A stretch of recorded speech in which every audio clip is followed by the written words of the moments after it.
মরণ একদিন আসবে, কবরে চলে যেতে হবে। আজকে যেই ভাইটিকে নির্মমভাবে হত্যা করা হয়েছে চাঁদা না দেওয়ার কারণে, আপনারা দেখেছেন যে রাস্তায় তাকে 2-3 যুবক মিলে তার শরীরে প্রত্যেকটা অঙ্গতে পাথরগুলি এমনভাবে তাকে মেরেছে, এমনভাবে তাকে আঘাত করা হয়েছে, যেটা বাংলাদেশের প্রত্যেকটা মানুষের হৃদয় কেঁদেছে, যেটা প্রত্যেকটা বাংলাদেশের মানুষের চোখ থেকে পানি ঝরঝর করে পড়েছে। আজকে আমিও যখন ভিডিওটা দেখলাম, তখন আমি যতটুকু বুঝতে পারলাম, আমার হৃদয়টা কেঁপে উঠলো। একজন ভাইকে কিভাবে এত নির্মমভাবে তারা কষ্ট দিয়ে হত্যা করতে পারে। যে ভাইয়েরা হত্যা করেছে তারাও যদি এই ভিডিওটা একবারের ওপর 2 বার যখন দেখবে, তাদেরও কলিজায় আমার বিশ্বাস আঘাত করবে। এটা আমাদের মুসলমানদের পরিচয় হতে পারে না, এটা আমাদের মুসলমানদের পরিচয় হতে পারে না।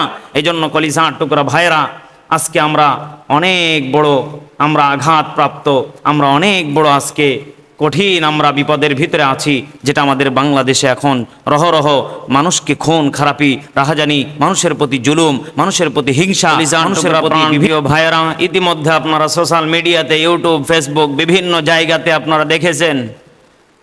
যেই ভিডিওটা দেখে আমরা এটাই শিক্ষা পেয়েছি, আজকে মানুষ নামক যেই মানুষগুলি রূপ ধারণ করে কুত্তার মতো ব্যবহার করতেছে, কুত্তার মতো আচরণ করতেছে, এর বাস্তব প্রমাণ আপনারা ঢাকার মধ্যে দেখেছেন যে একজন ভাই চাঁদা না দেওয়ার কারণে বিএনপির কিছু যুবদল তাকে নির্মমভাবে পাথর মেরে তাকে হত্যা করেছে।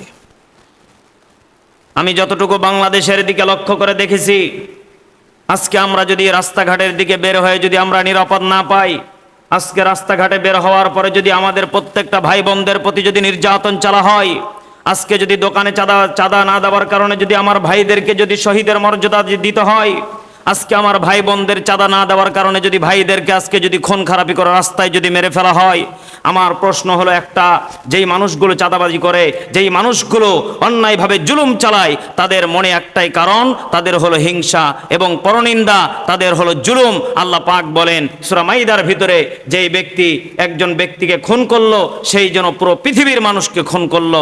এই জন্য কলিজার টুকরা ভাইরা, সব থেকে লজ্জিত এবং আমি খুব নিন্দা জানাই যারা আমার সোহাগ ভাইকে নির্মমভাবে পাথর মেরে হত্যাকাণ্ডর সাথে জড়িত এবং হত্যা করেছে।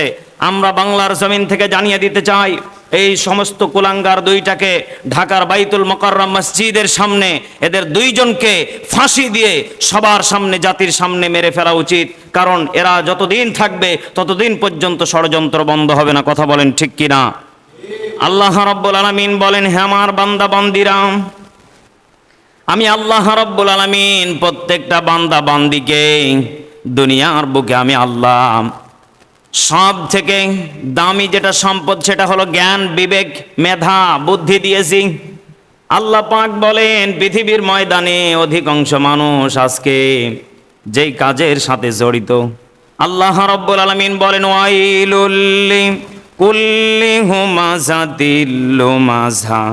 আল্লাহ রাব্বুল আলামিন বলেন, কঠিন বিপদ আসবে সেই দিন যেই মানুষগুলো মানুষের গীবত করে বেড়ায়, মানুষের যারা গীবত করে, হিংসা করে, অহংকার, তাকাব্বর।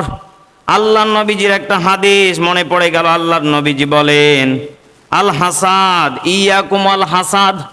আল্লাহর নবীজি বলেন, হিংসা থাকলে তোমার কোনো বাঁচার উপায় নেই, কারণ যারা হিংসা করে কিয়ামতের মাঠে তাদেরকে আল্লাহ কঠিনভাবে তাদেরকে শাস্তি দেবে। শাস্তিটা কি? আল্লাহ রাব্বুল আলামিন বলেন, আল্লাতী তাত্তালিউ আলাল আফইদা, মাথার তালু থেকে পায়ের তালু পর্যন্ত তাদেরকে নির্মমভাবে কষ্ট দেওয়া হবে। এরপর আমার দেশের অধিকাংশ মানুষ লজ্জা নেই, শরম নেই, পরকালের কোনো চিন্তা, টেনশন নেই, মরা লাগবেই, মরণ একদিন আসবে, কবরে চলে যেতে হবে। আজকে যেই ভাইটিকে নির্মমভাবে হত্যা করা হয়েছে চাঁদা না দেওয়ার কারণে, আপনারা দেখেছেন যে রাস্তায় তাকে 2-3 যুবক মিলে তার শরীরে প্রত্যেকটা অঙ্গতে পাথরগুলি এমনভাবে তাকে মেরেছে, এমনভাবে তাকে আঘাত করা হয়েছে, যেটা বাংলাদেশের প্রত্যেকটা মানুষের হৃদয় কেঁদেছে, যেটা প্রত্যেকটা প্রত্যেকটা বাংলাদেশের মানুষের চোখ থেকে পানি ঝরঝর করে পড়েছে।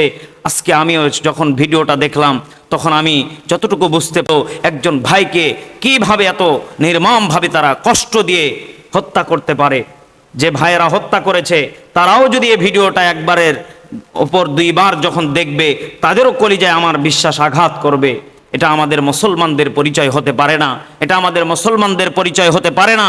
এই জন্য কলিজার টুকরা ভাইয়েরা, আজকে আমরা অনেক বড় আমরা আঘাতপ্রাপ্ত, আমরা অনেক বড় আজকে কঠিন আমরা বিপদের ভিতরে আছি, যেটা আমাদের বাংলাদেশে এখন রহরহ মানুষকে খুন খারাপি রাহাজানি, মানুষের প্রতি জুলুম, মানুষের প্রতি হিংসা, মানুষের প্রতি বিভিন্ন রকমের টর্চার করা হচ্ছে।